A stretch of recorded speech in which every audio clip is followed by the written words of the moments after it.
Greetings and welcome to another edition of Top 10 Worst of Lists, the best of worst.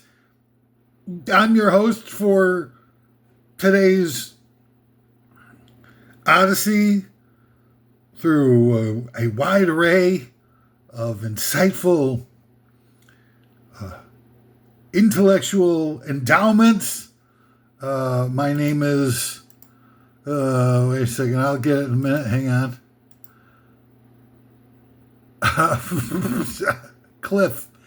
Cliffhanger.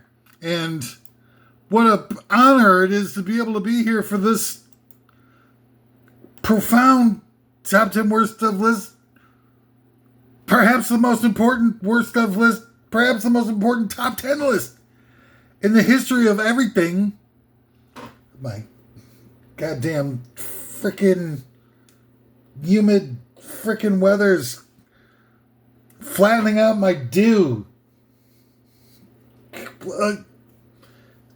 I need a fresh afro pick. Look at that droopiness. I need a droopy goddamn freaking... That's better. Top 10 worst learning channel shows ranked. It's a blockbuster. And you're here for the splendor. An immersive splendor. Splendiferous even. This is perhaps the proudest moment of my entire life. I'm so proud to be able to present this list of titanic proportions. I think that at some point, history will look upon this occasion and define life on planet Earth as before top 10 worst learning channel shows ranked episode and after top 10 worst learning channel shows ranked. It'd be like BC and AD assignations for the year. What exactly is that there for? Like AC, AD and BC assignations. Why do we even need it? Why not just like pick a year and stick with it? Like,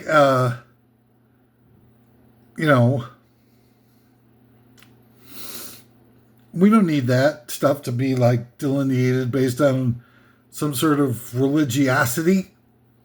Why not pick a date that has some real meaning, like the last time the Cubs won the World Series, like before Cubs winning the World Series and after the Cubs. I mean, we could pick any old date that has,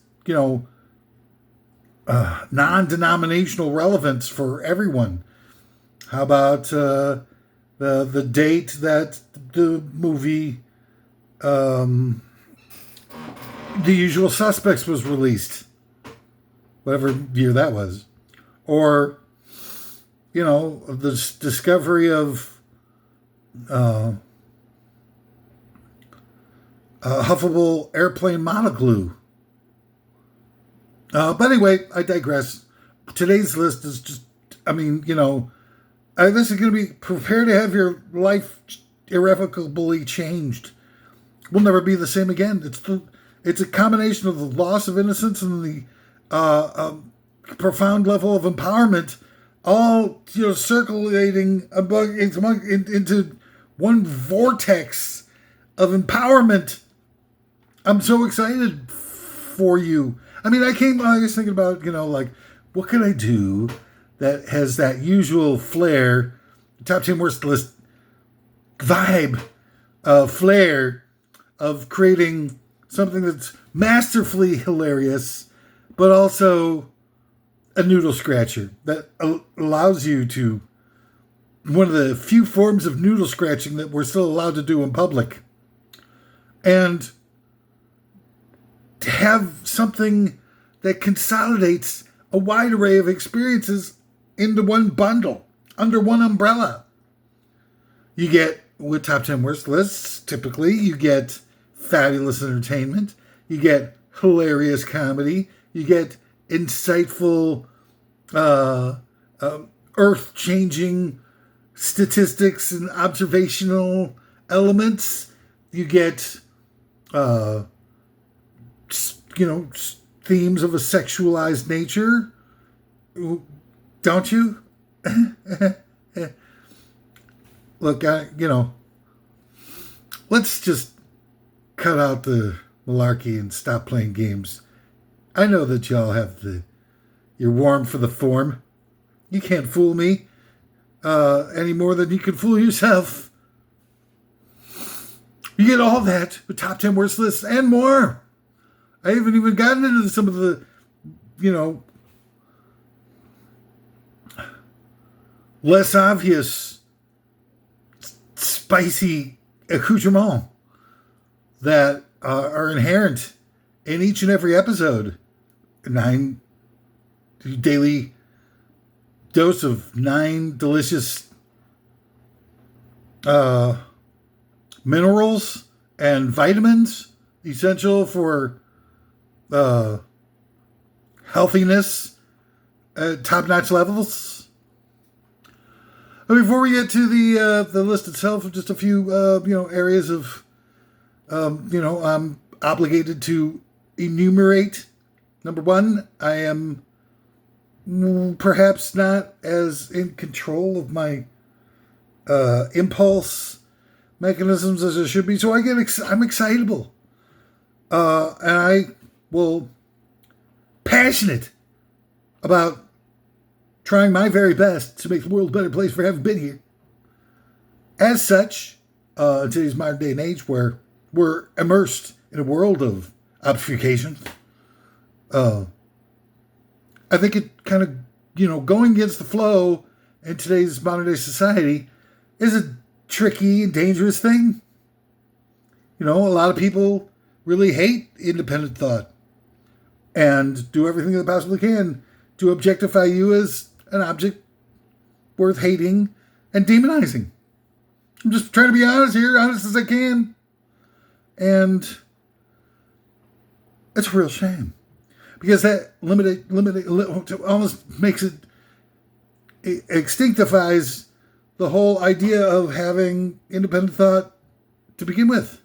I mean, you could have this, you've got where Noam Chomsky said, where they're manufacturing consent with all kinds of different mechanisms that have been placed in our society by the ruling elite and third-party outsourced propaganda ministry that we lovingly refer to as the mainstream media, where they do things like advertising and marketing to kids and all kinds of nastiness that they do, and then they create a bunch of lies in their historical perspectives, where George Washington chopped down the cherry tree story, that whole story about I cannot tell a lie, I was the one who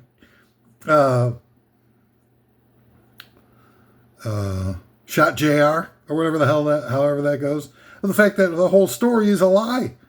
That never happened. The whole story is just, somebody made it up because they thought they were being, a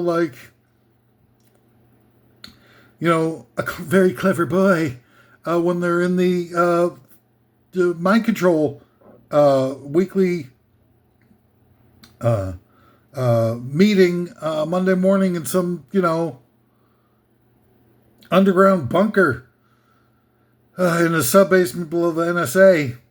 And back in those days, I'm not sure they had an NSA, but whatever the equivalent of the NSA in George Washington's time was, where they said, we really need to do a few things to, mythologize some of the founding fathers. George Washington will say that he cannot tell a lie. That he chopped down the cherry tree when he was a kid, and he admitted to it, and then, his father chopped off 2 of his toes.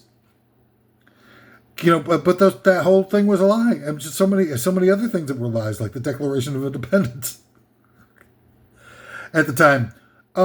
So you've got that going for yourself. And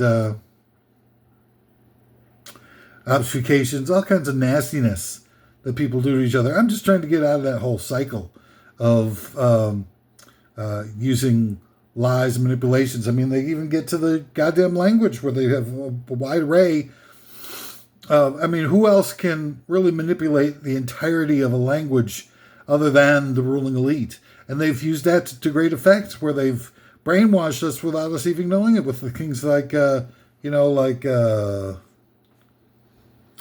ignorance is bliss, and curiosity killed the cat, and nice guys finished last, and Peter Piper pecked a peckers pecking Peter Piper packed a peck of peckers. How's that go? Peter Piper pecked a peckers. Peckers. Peter Piper packed a peck of peckers. I can't remember. But it's like that, here, I got some for you here. I got this thing. Got a lot of good stuff out of this. Curiosity killed the cat. Slow and steady wins the race. Really? What race is that? Nice guys finish last. Huh? Yeah, well, I don't want to be a nice guy. I don't want to finish last. So I better not be a nice guy. Ignorance is bliss. Killer be killed. The meek shall inherit the earth. The meek will inherit the earth. Slow and steady wins the race. What race are we talking about here? Meek inheriting the earth. Which earth? Earth 2? Like from the old DCU? It's fabulous. Yeah. Wait, I'm looking for more. Cheaters never win. But cheaters win all the time. Most of the people who are winning are cheating. You say like Olympic. What about Olympic athletes? Olympical athletes, they're not cheating. They're tested all the time. Well, look, the United States has a vast sort of like built-in training system for Olympic athletes that we refer to as sometimes higher learning institutions, colleges, whatever you want to call it. So we got that going for us that a lot of other countries don't have. And then on top of it, we send out 600-something athletes to the Summer Games. And there's countries out there that can only send one. How do you think that, the United States just keeps pumping out gold medals and stuff stupid? 21% of adults in the United States are illiterate, and 54% of the adults have literacy below a fifth grade level. Good luck, staying a superpower, chanting USA and all that goddamn stupidity. It's balderdash. It's profane. What it is, it's unclean. Pakaka and Harvard Yard. And it's just like, and now, I mean, with the whole woke being bandied about in such a negative light, and all it really is, the main crux of it is being aware of who we are on honest terms instead of believing in all the mythology that they've created around it. Means that they're demonizing intelligence. They've been doing it forever. I mean, what's the first thing that they teach us in the freaking Bible? Knowledge is bad. Knowledge is more than bad. It's the source of all evil in the universe.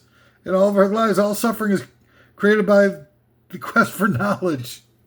It's the tree of knowledge that the apple comes from. Goddamn apples. Fucking nice guys. Finishing last. A bull in a china shop. Don't make waves. Opening up a can of worms. A rude awakening. Land you in hot water. And get you defined as a bad apple or a rotten egg. Turn a blind eye. Let it slide. Leave it be. Let sleeping dogs lie. The watch kettle never boils. A leopard can't change its spots. You can't unring a bell, raising a stink because stepping out of line might be more trouble than it's worth. Leaving someone to stew in their own juice is great for the evildoers incapable of having any morals or guilt. It just leaves them to enjoy their ill-gotten gains. Trying new things can be discouraged with the term an accident waiting to happen. You don't want to risk trying something new because you could back the wrong horse and you might lose and have to say, that's the way the cookie crumbles, which influences one to accept the cruel world and not be holier than thou, which suggests that a virtuous and well-intentioned person is somehow a bad thing, and the phrase, what's good for the goose is good for the gander, is almost like two wrongs don't make a right. It helps justify lying, while, two wrongs don't make a right tries to create an uneven playing field by discouraging good people from doing what it takes in the service of achieving positive outcomes. I mean, this isn't just onesie-twosie things. This is thousands of years of the robber barons and misanthropic. I mean, it's a disease that our overlords are suffering from. We need to find a cure for these poor suffering bastards. That's right. You heard me. You heard me. The hell's wrong with you?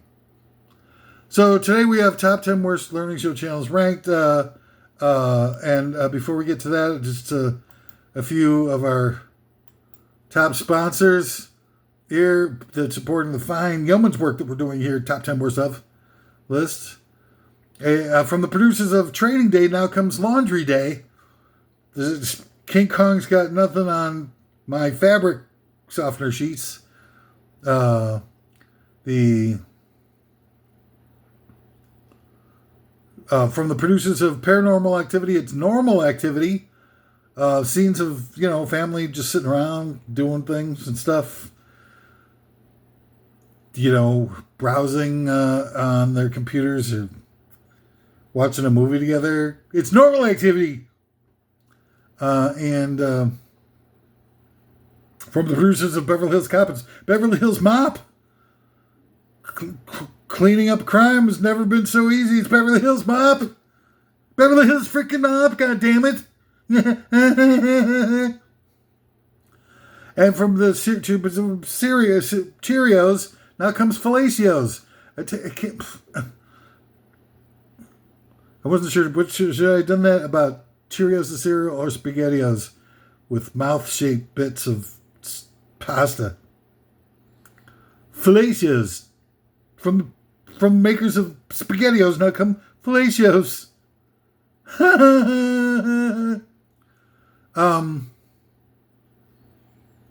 From the producers of Brokeback Mountain comes Baby Back Mountain. A couple of guys, having a barbecue up on a mountain. It's Baby Back Mountain. I want my baby back mountain.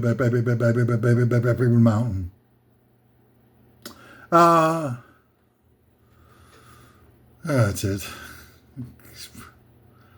These are so bad. Sorry. I keep trying. I'm trying to force myself to be as creative as possible. Anyway, we'll leave us not to digress.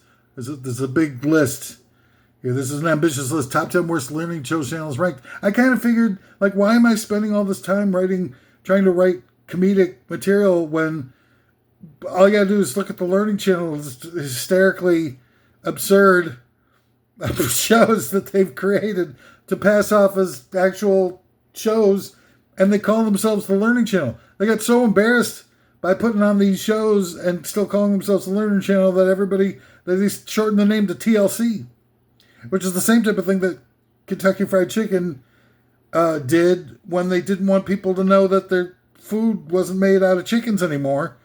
It was like a sort of mutant animal, so they changed it to KFC.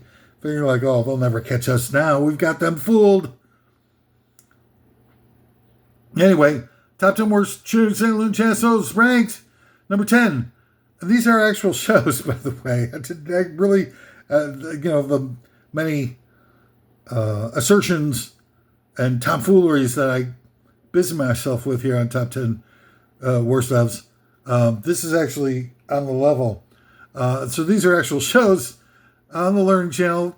God love them. If you get away with that and brainwash everybody into being a mindless, obedient drone, hey, there's a big market for it out there. Somebody's making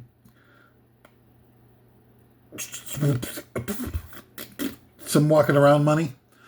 Number 10, MILF Manor. This is a dating show, okay, that features older women vying for the affection of each other's sons. You know, think that's twisted. Season 2 introduces fathers as romantic rivals. Nothing says the Learning Channel more than a show geared towards poking someone's mom. I think your mom is pokeable. You think she'd go for me? Number 9, the top 10 worst leading Gentiles ranked. My Husband's Not Gay. Now this is, I don't know how this even came up. I mean, do these guys just like sit around in a circle and just, you know, come up with the worst stuff that they can possibly imagine? Like, what's the worst thing that you could possibly imagine? Chad, maybe a show about, you know, defending the masculinity or the sexual, what's the thing? Orientation of your husband. Like, as a lot of people, like, are sort of, like, perhaps negatively impacted with the feminine, outward, proclivities in your face, in your toilet face. Maybe they have this thing was my husband's not gay. Like, what? I mean, how's that interesting to anybody? Liberace back in the day, you know, a lot of people who we would view as immediately as deeply in the closet, profoundly gay, back in the day were just like seen as like career bachelors, as I think the term that they used, of which Liberace was actually viewed as like one of the most eligible bachelors of the whatever late 50s or wherever he was when he was big. He was huge, Liberace. Huge. Liberace was huge. He had a candelabra stuffed down his pants. And he didn't, you know, like, nobody, I mean, some people probably were like, you know, kind of snickering, you know, in the, around the water cooler about him, but he was, by and large, sort of thought of as just being, you know, effeminate, but not gay. Nobody thought about, you know, that type of stuff back in those days. It was so pushed down so far in the closet that they're finding Christmas presents, I think is what the operative phrase was for that type of thing. But now they got a whole series about it now, like, you know, sort of inherently kind of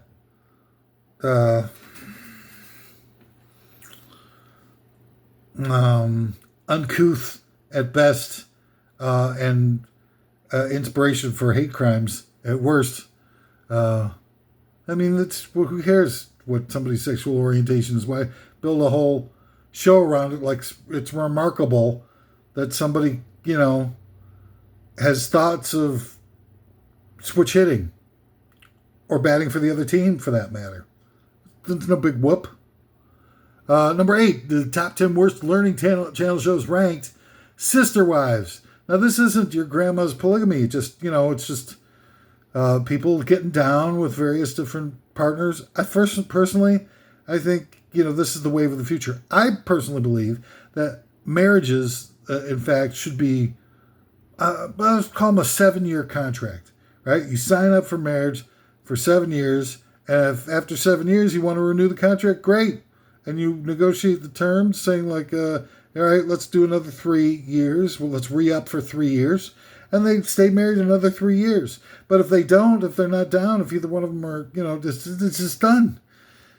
You know, split the money down the middle, or, you know, if there's, you know, prenups, or you want to try to preserve the money that you had going into the relationship for yourself. That's great.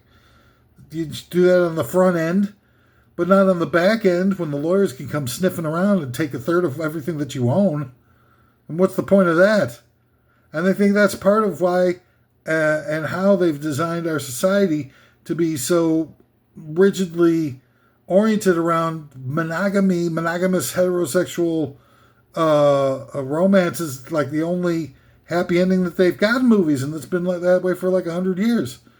I think it's partly to pay off all the lawyers for all the work that they do to sort of manipulate the language and make it impossible for the average person, the average schmuck, to get equal representation under the law because they can't even comprehend the language that they're using.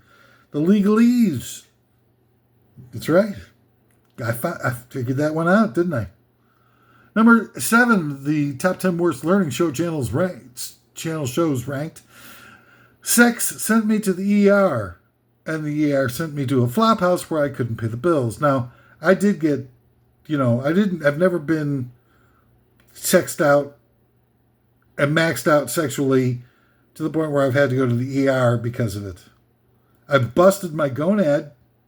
I got 2 ulcerous popping of gonad action, both at the same time. Like, I sat on it wrong, I think, when I was going to the potty and busted my gonad in 2 places. But that wasn't a sexually oriented thing. That was just a poorly judged. I think it was, the damage happened obviously on impact, but I think it was just sort of like I misjudged the wind shear. And it was, I don't remember there being a sound to it, like a, like you might think. But sex sent me to the ER. I mean, can it get more lowbrow than that? Like, it's not just, regular sexploitation. It's sexploitation where it's rough trade, the rough trade version of sexploitation, where you actually get sex that's so vigorous that it threatens the health and well-being of the perpetrators, the stars of the episode. John trashed his wife's hoo-ha so vigorously on Friday night that she was sent to the ER with a prolapsed vulva. And this is her story. And then they show that, like this lady, I don't know, with a prolapsed vulva. And that's, look, I don't mean to be making fun of it. I'm not the one who's capitalizing off of it on commercialized television, cable. Much. I'm not doing top 10 worst prolapsed vulvas of all time. Although, I gotta jot that down.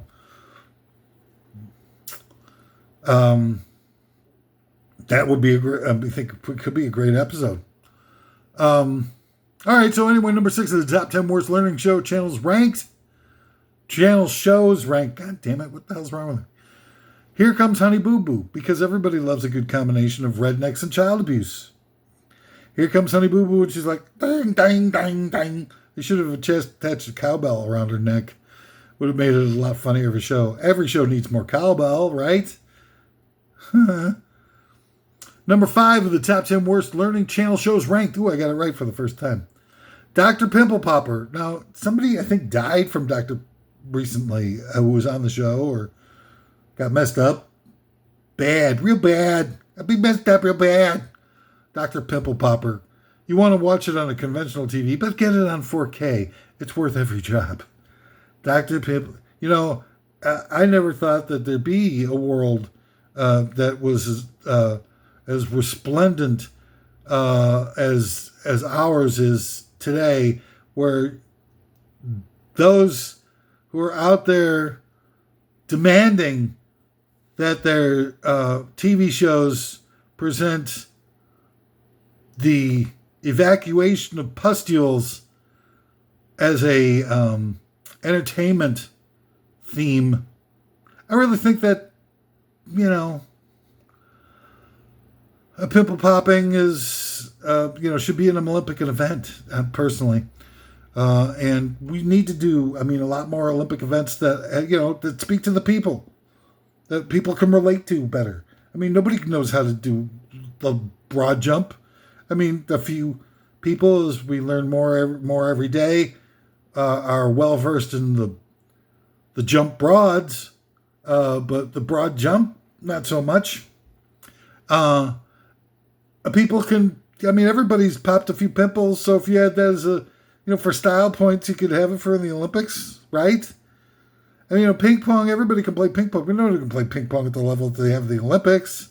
Come on, it's serious? It's not even fun anymore. It's like almost like a death match. In fact, that would make it a lot more fun if, if you put a little bit of rice and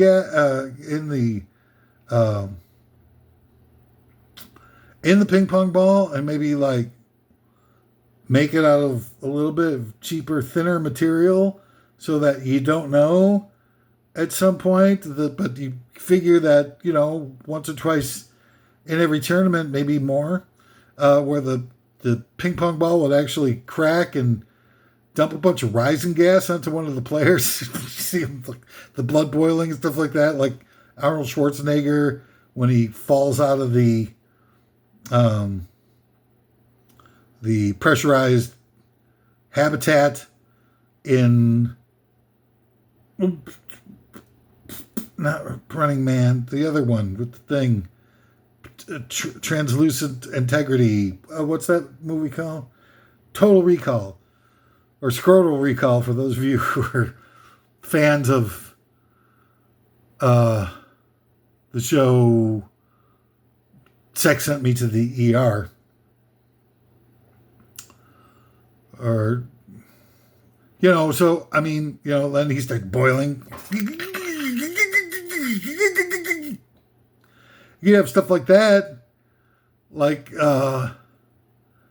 on table tennis in the Olympics. Now that would make it worth watching. Otherwise, it's just boring. Oh yeah, you can hit the ball real hard, and it's you watch it, and you're going nobody is actually, can't be possibly. I think perhaps some of these things are some of the earliest AI videos. They had this for a long, long time, but nobody can play table tennis like that. I refuse to believe that people can play table tennis at a level that they display in the Olympics. There's no freaking way. Maybe. What's this I got going on here? I cut myself shaving for you to try and have some sort of presentable-ish image. Look how much I came through. Went to the hair salon yesterday to get my hair did and everything. Do you care? No, you never care. You never say anything. I don't know why I put up with you. Number 4, the top 10 worst learning channel shows ranked. Number 4, 19 kids and counting, the Duggar family. Now, what seems like an innocuous TV show about a massive family belied the bigoted and criminal actions of some of its family members, an even more egregious indoctrinational glorification of conservatism, pretending to be a reality show. We don't have enough of that crap already, I must say. Wait, let me do my Ed Norton. I must say. So I don't have a whole heck of a lot of snow on the roof. What do they call it? I don't know what they call it. Screw the Duggar family. Who the hell wants to, keep up with those jerk-offs?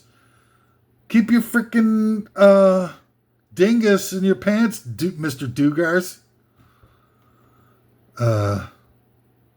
Nobody wants to see all that.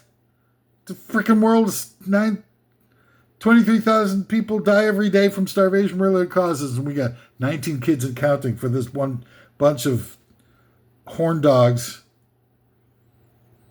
Number 3 of the top 10 worst learning channel shows ever, Breaking Amish, featuring Rumspringa and Anal. And who doesn't need a little bit of Rumspringa? Why not? I had a big Rumspringa in Cabo when I was a wee tyke. Well, not a wee tyke. In my college years, I did some Rumspringas. Never was much into the, sort of like chin strap beards. That's why I left the Amish and Quaker communities. Ultimately, a chin strap beard is a pain in the ass. It itches. In the summer, it's oppressive. That frickin' chin strap. Blah. Yuck. Breaking Amish, I don't know what the deal is with all that stuff. Like, I've given it some thought. And why would people be like, decide at this certain point in time as the demarcation point for when technology is acceptable and no longer acceptable? And it's like somewhere in like the 1800s. I just don't get it. It seems to, again, it's a religious based, assignation of a point in time as the demarcation point for various different things that affect our daily lives. And I'm not buying it. What does religion have to do with that sort of observational things? If you just want to try to eliminate as much technology as possible, just say it. Just be, don't say that, having a fulcrum or a winch, or a winch.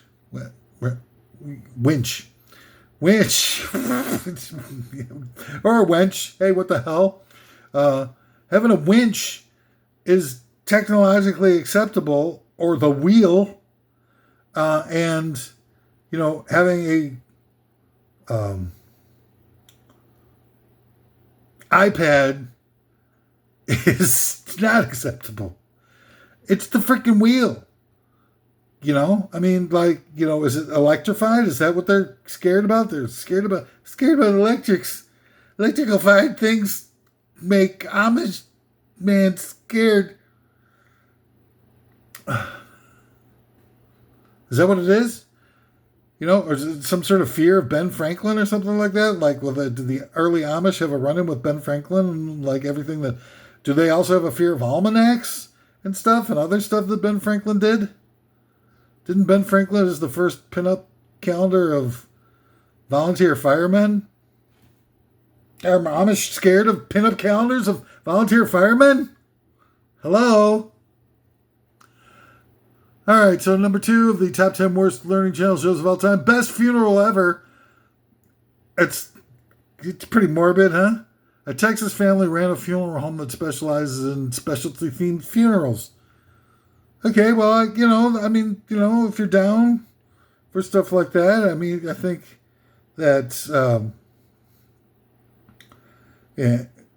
any port in a storm, I suppose, at that point, if you're losing a loved one, whatever makes you feel better, whatever you think is appropriate and whatnot, I think is interesting and intriguing. But if you're doing it just for TV, isn't it sort of just a morbid exploitation of death? Ordinarily I would just sort of, plug grandma in the ground 6 feet under and just shovel a bunch of dirt on the bitch and call it a day. But no, you have the Learning Channel show up. I'm like, how about this? Why don't we set up Granny in the dress worn by Vivian Lee in Gone for the Wind and bury her in that. And then we take the casket and we shoot it out of a cannon across a Snake River where Evel Knievel tried to jump his motorcycle back in the 70s. And you're how much are we paying? All right, number 1 of the top 10 worst Learning Channel shows ranked, Toddlers and Tiaras. Now this is, first of all, for the obvious joke here would be an Epstein thing, like it's Donald Trump's favorite all-time show or something like that. But that's kind of like, again, sort of a profane, regrettable place to go for the purposes of a joke, because apparently thousands of women were violated and exploited and abused.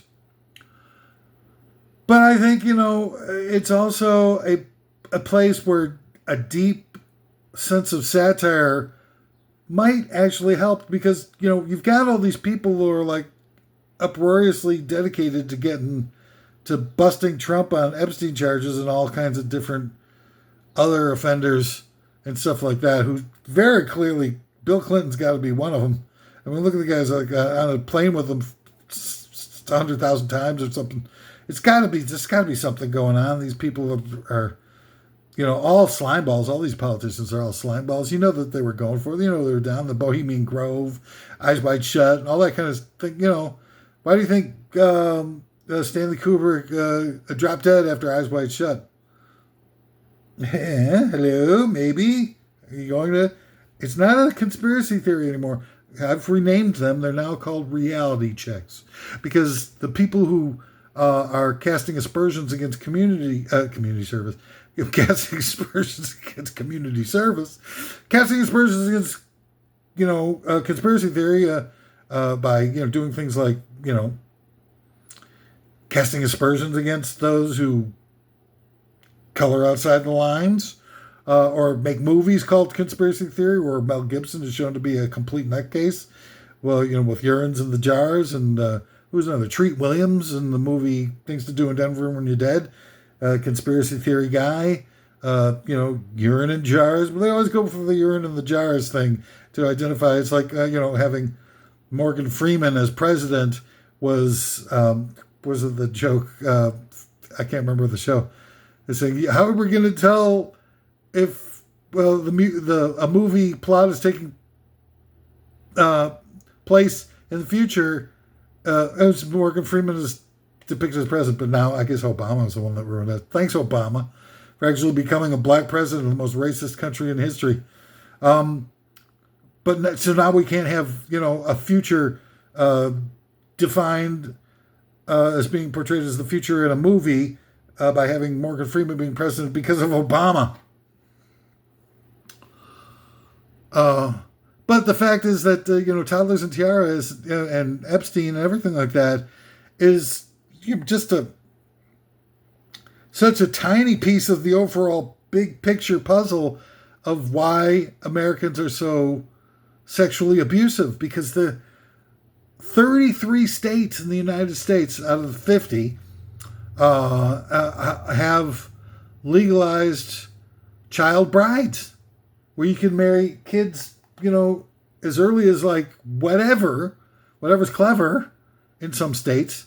And some states are like 15, 16, stuff like that. But 33 of them allow for marriage to take place prior to the spouse's 18th birthday.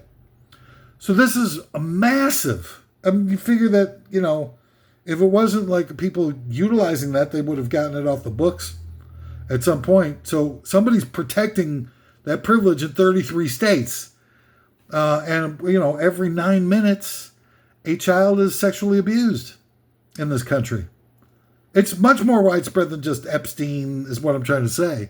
So Toddlers and Tiaras is part of this whole culture of validating the abuser and saying like, oh, okay, well, it's just like a talent competition for those of you who are, thinking about taking the plunge in your own life. And it's sick. And this reality show featured one 3-year-old pageant contestant dressed up like a sex worker, and a 4-year-old pretending to smoke cigarettes is proof enough that it should never have had place on TV. And if this country, and this is the same country where 33 states, again, like almost 2/3 of the freaking states, allow for child marriage. Child abuse dressed up as fancy programming for budding pedophiles is not what any outlet should consider to be presentable and doable. And yet we have that on a cable outlet called the Learning Channel. I mean, that's the type of grooming that our overlords are conducting against us. They're trying to teach us all these ignorant things and these lowbrow pursuits and stuff is all grooming us. It is a learning channel. Here's some extras. There's Coach Charming, Cinderella's Prince Charming at his day job, what not to wear, or let's dress up the unattractives and laugh at them. Suddenly Royal, The Cringe-tastic Adventures of Brain-Dead Dullards, Long Island Medium, titled as such because to watch this without going into a coma, you need to drink at least a half a dozen Long Island iced teas and not the medium-sized ones. Trading spaces, neighboring families switch houses and remodel one room, and then afterwards it's orgy time. Then Cake Boss, because there isn't anything that you can't learn from watching someone make you feel better about your own fatness.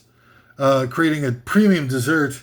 My Strange Addiction, a pure video tabloid. Sit back and smoke some meth and laugh at people to make you feel better about, your own, they make you escape your own life at any cost. My 600-Pound Life, which I've tried out for. I apparently just a little bit more. I need to pack on just a little bit more. I should be ready for it. Someone else to laugh at between phone sex and your next AA meeting. My 600-Pound Life. Say yes to the dress. Watching this is the easiest way to convert yourself from the human race to The Walking Dead. John and Kate plus 8, or just Kate plus 8 at some point. Glorification of conservatism pretending to be a reality show starring total nut jobs. Outrageous 911 is all the abusive dehumanizing of people stylistically combining Jerry Springer and cops. I mean, it's an endless trail of intellectual, brain dead corpses. 90 Day Fiancé. People make time to watch this drill. Deserve to have Donald Trump and Kamala Harris to be their only choices for president in 2024. All right, so anyway, there you go. Oh, wait. Look at me go. I'm using my damaged appendage. All right, what a pleasure it's been to be able to bring you this episode. None of the things that I've said here can be trusted. I mean, I'm out of, I'm outrageous. Was that lady from Cleveland show? A show where the black lead character was voiced by a white man for the bulk of that character's arc in Family Guy up to and including all of the Cleveland show series until they finally got, called out by somebody. But what a pleasure it's been to be able to be here, and present to you my opinions. Look, I'm sure there are a lot of people, just as valid opinions that are totally down for, not only having Dr. Pimple Popper as a show that's fun to watch, but also potentially to have it as an Olympic event at some point. Maybe there should be other Olympic events. Why don't you put down your ideas for Olympic events down on the, downstairs in the comment section? And I think that a lot of people will find a wide array